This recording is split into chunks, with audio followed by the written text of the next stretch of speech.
Що поки російські інтервенти вибудовували лінію оборони, виставляли зуби дракона і так далі, наші артилеристи відпрацювали по Чонгару.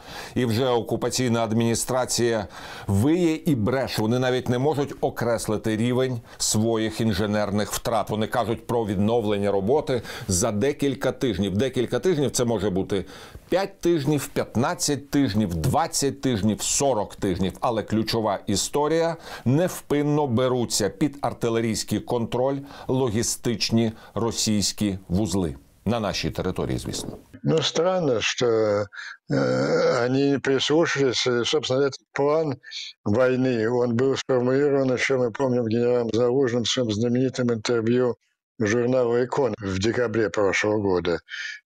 Помните? Я стою в 84 километрах от Мелитополя, мне надо пройти этот путь, и нам нужны дальнобойные ракеты, которые могут атаковать Крым. Но тогда еще Украина максимальной дальности были ракеты для «Хаймарсов» 80 километров.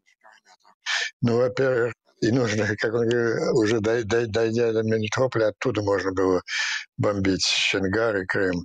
Но, во-первых, несколько месяцев назад были переданы ракеты для тех же «Хаймарсов». Ground Launch Small Diameter Bombs в 2 раза больше, это уже 160 километров.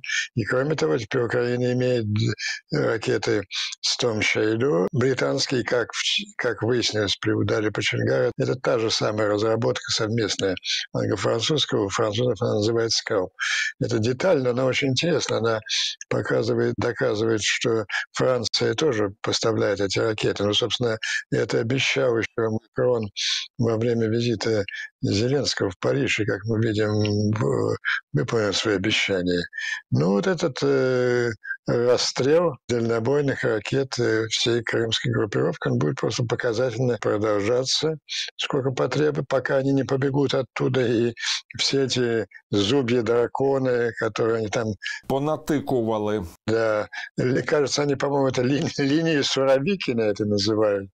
Ну, Суровикин 2-й раз войдет в историю, он уже назван по...